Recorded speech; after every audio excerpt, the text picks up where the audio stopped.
Hello friends, welcome to my channel Vlogmania. আশা করি তোমরা সবাই খুব ভালো আছো। আর আমি শান্তনু চলে এসেছি আজকে একটা নতুন ভ্লগ নিয়ে। আর এতক্ষণে তোমরা মাকে দেখে বুঝেই গেছো যে আজকের ভ্লগটা কী নিয়ে। একদমই ঠিক, আজকে জগদ্ধাত্রী পুজো স্পেশাল ভ্লগ। আর আমি এখন আছি জগদ্ধাত্রী পুজোর জন্য বিখ্যাত চন্দননগরে। তো চন্দননগরের বড় বড় পুজোগুলো তোমাদের ঘুরিয়ে দেখাবো। জানি না কতটা কভার করতে পারবো, তাও চেষ্টা করব যতটা কভার করা যায় ততটা দেখাবো। আর রাত্রের দিকে যদি থাকি লাইটিংটা তো অবশ্যই দেখাবো। অ্যাকচুয়ালি চন্দননগরটির চেহারাটা পুরোটাই পাল্টে যায় এই পুজোর সময়, মানে চেনাই যায় না। তো চলো দেখা যাক। আর আমার ভিডিওটা যদি ভালো লাগে অবশ্যই লাইক শেয়ার করবে, আর কেমন লাগলো সেটা অবশ্যই কমেন্ট করে জানাবে। আর যারা এখনও চ্যানেলটা সাবস্ক্রাইব করোনি তারা অবশ্যই সাবস্ক্রাইব করে দিও। জগদ্ধাত্রী পুজো বাঙালি হিন্দু সমাজের একটি বিশিষ্ট উৎসব হলেও দুর্গা বা কালী পুজোর তুলনায় এই পুজোর প্রচলন অপেক্ষাকৃত আধুনিক কালে ঘটে। অষ্টাদশ শতকে নদিয়ারাজ কৃষ্ণচন্দ্র রায় তার রাজধানী কৃষ্ণনগরে এই পুজোর প্রচলন করার পর এর জনপ্রিয়তা বৃদ্ধি পায়। যদিও দেবী জগদ্ধাত্রী যে বাঙালি সমাজে একান্ত অপরিচিত ছিলেন না তার প্রমাণও পাওয়া যায়। সুলোপানি খ্রিস্টীয় পঞ্চদশ শতকে কাল বিবেক গ্রন্থে কার্তিক মাসে জগদ্ধাত্রী পুজোর উল্লেখ করেন। পূর্ববঙ্গের বরিশালে খ্রিস্টীয় অষ্টম শতকে নির্মিত জগদ্ধাত্রীর একটি প্রস্তর মূর্তি পাওয়া যায়। বর্তমানে এই মূর্তিটি কলকাতা বিশ্ববিদ্যালয়ের আশুতোষ সংগ্রহশালার প্রত্নবিভাগে রক্ষিত। কৃষ্ণচন্দ্রের রাজত্বকালের আগে নির্মিত নদিয়ার শান্তিপুরের জলেশ্বর শিব মন্দির ও কোতোয়ালি থানার রাঘবেশ্বর শিব মন্দিরের ভাস্কর্যে জগদ্ধাত্রী মূর্তি লক্ষিত হয়। তবে বাংলার জনসমাজে কৃষ্ণচন্দ্রের পূর্বে জগদ্ধাত্রী পুজো বিশেষ জনপ্রিয়তা অর্জন করেনি। কেবল কিছু ব্রাহ্মণ গৃহে দুর্গা পুজোর পাশাপাশি জগদ্ধাত্রী পুজোর অনুষ্ঠিত হতো।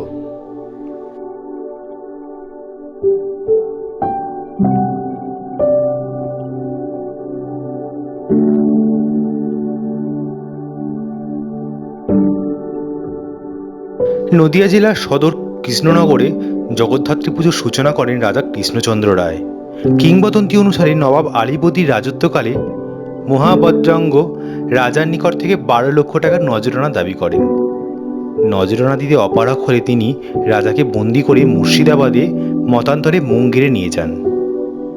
মুক্তির পর জলপথে কৃষ্ণনগরে প্রত্যাবর্তনের সময় ঘাটে বিজয়া দশমীর বিসর্জনের বাজনা শুনে তিনি বুঝতে পারেন সেই বছর দুর্গাপুজোর কাল অতিক্রান্ত হয়েছে। দুর্গাপুজোর আয়োজন করতে না পেরে রাজা অত্যন্ত দুঃখিত হন। সেই রাতে মা দুর্গা রাজাকে স্বপ্নাদেশ দেন পরবর্তী শুক্লা নবমী তিথিতে জগদ্ধাত্রী পুজোর করার জন্য আদেশ দেন। অন্য এক মতে কৃষ্ণনগর রাজবাড়ির জগদ্ধাত্রী পুজোর সূচনা হয় 1766 সালে। কেউ কেউ আবার কৃষ্ণচন্দ্রের প্রপৌত্র গিরিশচন্দ্রকে কৃষ্ণনগর রাজবাড়ির জগদ্ধাত্রী পুজোর প্রবর্তক বলে মনে করেন।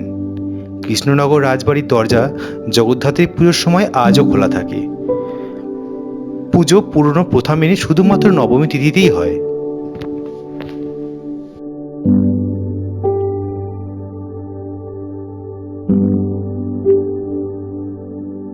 চন্দননগরের জগদ্ধাত্রী পুজোর প্রবর্তক ইন্দ্রনারায়ণ চৌধুরী। জানা যায় রাজা কৃষ্ণচন্দ্রের ঘনিষ্ঠ ইন্দ্রনারায়ণ ছিলেন চন্দননগরের ফরাসি সরকারের দেওয়ান। প্রায় 250 বছর আগে কৃষ্ণনগর রাজবাড়ির পুজো থেকে মুগ্ধ হয়ে ইন্দ্রনারায়ণ চন্দননগরের লক্ষ্মীগঞ্জ চাউলপুরীর নিচু পাটিতে জগদ্ধাত্রী পুজোর প্রচলন করেন। লক্ষ্মীগঞ্জ প্রতিষ্ঠার কিছুকাল পরেই এই পুজোর প্রচলন হয়। এই পুজো চন্দননগরের আদি পুজো নামে পরিচিত। এখনো পর্যন্ত পুরুষানুক্রমে দেওয়ান চৌধুরীদের উত্তর পুরুষের নামে পুজোর সংকল্প হয়। এখানকার প্রতিমার বৈশিষ্ট্য হল সনাতন রীতির প্রতিমায় সাদা সিংহ এবং বিপরীতমুখী অবস্থানে হাতি। শোনা যায় বিসর্জনের সময় আদি প্রতিমা জলে পড়লেই শুশুক বা সাপের দেখা পাওয়া যায়। স্থানীয় বিশ্বাসে এই দেবী অত্যন্ত জাগ্রতা। লক্ষ্মীগঞ্জ কাপড়পট্টির জগদ্ধাত্রী পুজো চন্দননগরের দ্বিতীয় প্রাচীনতম পুজো। 1768 সালে চাউলপট্টির চাল ব্যবসায়ীদের সঙ্গে মতান্তর হওয়ায় কাপড় ব্যবসায়ী শ্রীধর বন্দ্যোপাধ্যায় মতান্তরে শশধর রীতিমতো চাঁদা তুলে এই পুজোর প্রচলন করেন। এই অঞ্চলের অপর দুটি পুজো হল লক্ষ্মীগঞ্জ চৌমাথা ও লক্ষ্মীগঞ্জ বাজারের পুজো। উত্তর চন্দননগরের অন্যান্য বড় জগদ্ধাত্রী পুজোগুলোর মধ্যে হলো চন্দননগর বাগবাজার, খলিশানি কল্পকুদ্ধার, বউবাজার শীতলাতলা, খলিশানি বউবাজার, বাগবাজার চৌমাথা বিদ্যালঙ্কার, বিবিরহাট উত্তরাঞ্চল, বিবিরহাট চড়কতলা, তেমাথা ইত্যাদি। দক্ষিণ চন্দননগরের বিখ্যাত জগদ্ধাত্রী পুজোগুলোর মধ্যে উল্লেখযোগ্য মানকুণ্ডু সার্বজনীন, নিয়োগী বাগান, নতুনপাড়া, সার্কাস মাঠ, তেমাথা, সাতঘাটা ইত্যাদি। চন্দননগর লক্ষ্মীগঞ্জ কাপড়পটির মেজমা এবারে পা দিল 256 বছরে। এটা অনেক পুরনো পুজো।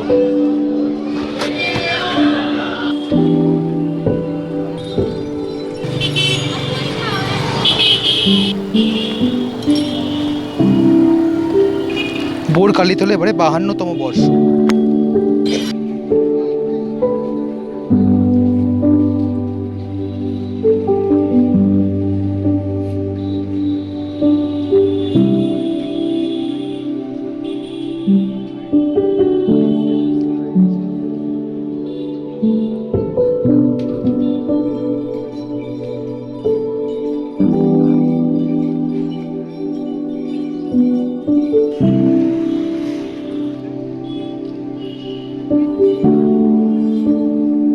বোর কালীতলার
মানকুণ্ডু সার্বজনীন জগদ্ধাত্রী পুজো।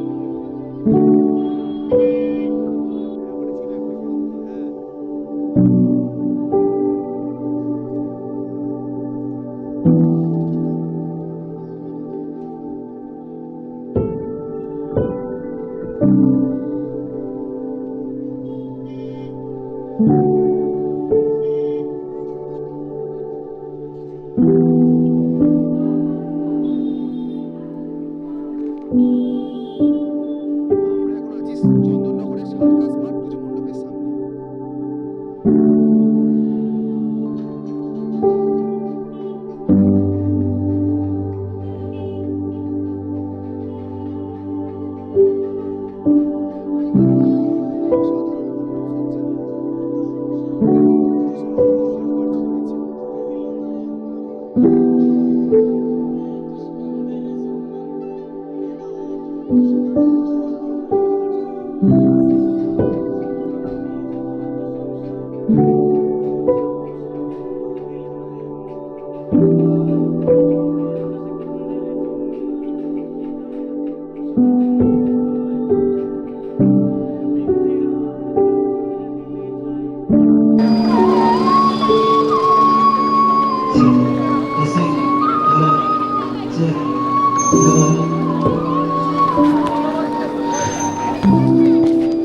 আমরা এখন আছি চন্দননগরের বিখ্যাত সন্তান সংঘের পুজোর মণ্ডপের সামনে।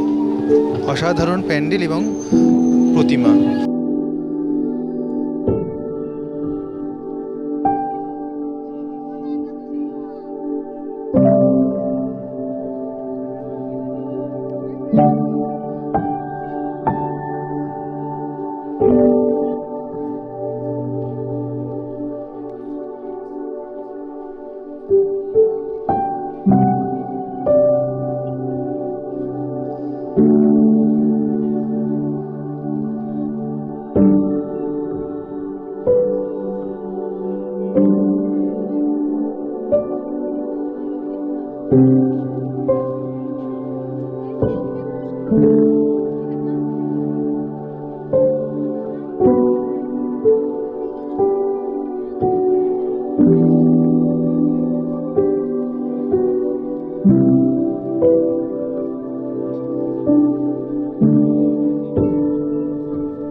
এখানকার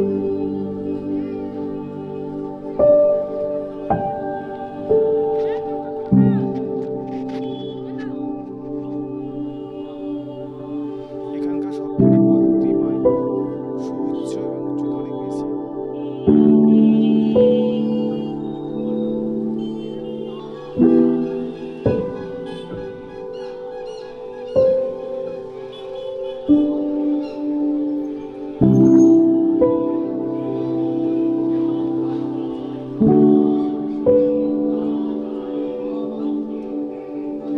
চন্দননগরের জগদ্ধাত্রী পুজোর বিশেষত্বই হলো এখানকার প্রতিমার উচ্চতা।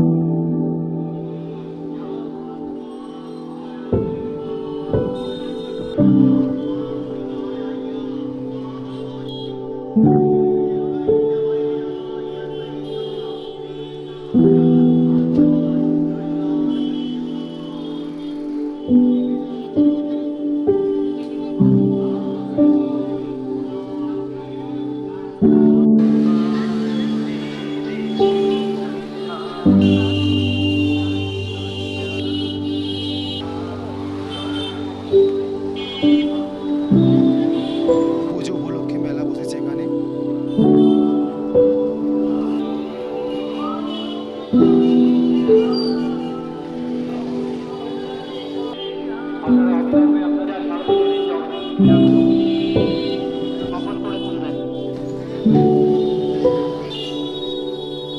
আমি এখন যাচ্ছি চন্দননগরের বাগবাজার সার্বজনীন পুজোর দিকে।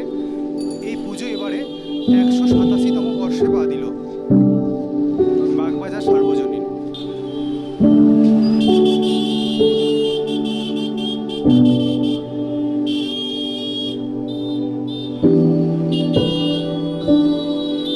এখানকার ঝাড়বাতিরা দেখার মতো, পুরো প্যান্ডেলের মাথাটা জুড়েই আছে ঝাড়বাতি।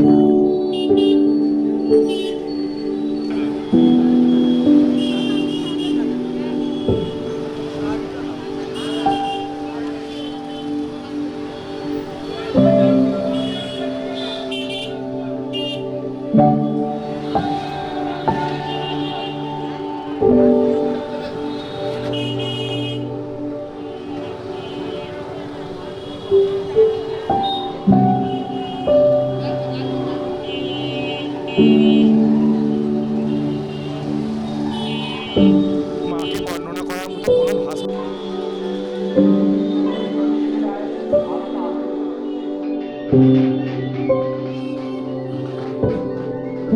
আমরা এখন দেখব চন্দননগরের বাগবাজার তালপুকুর ধারের জগদ্ধাত্রী পুজো।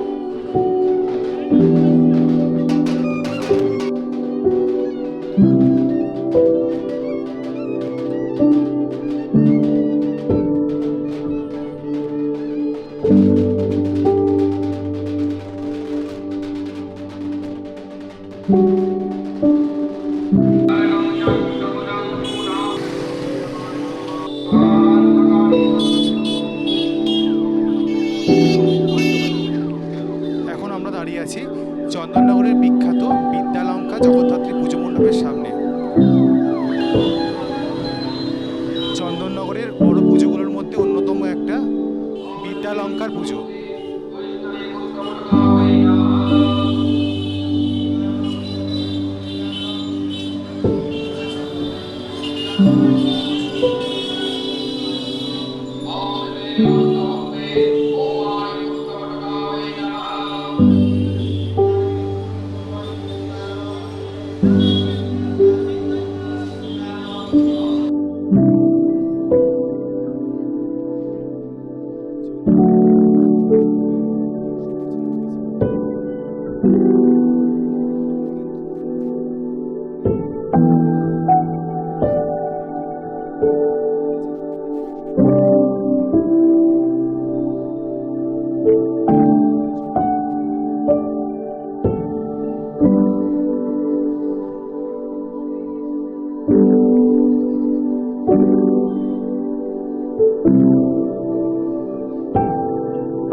Disconnected.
এখন অব্দি চন্দননগরে ঘনিশালী জগন্নাথের পুজো মণ্ডপ।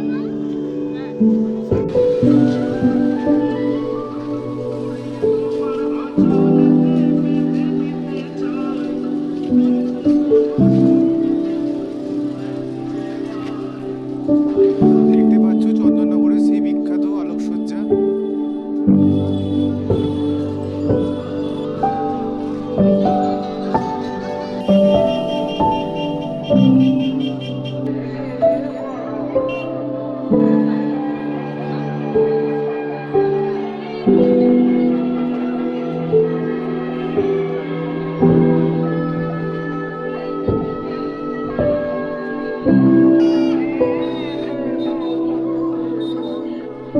একটা লাইটের হাঁস দেখালাম, এটা হচ্ছে লাইটের কচ্ছপ।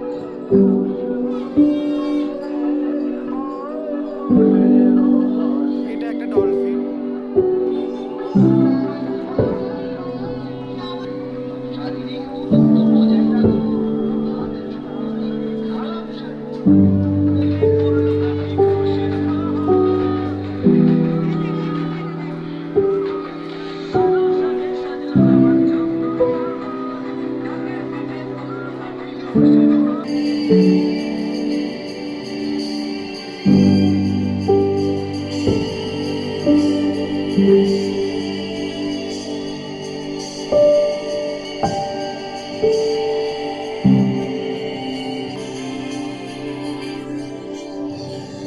এটা একটা পুকুরের মাঝে ফোয়ারা করেছে লাইটিং এর।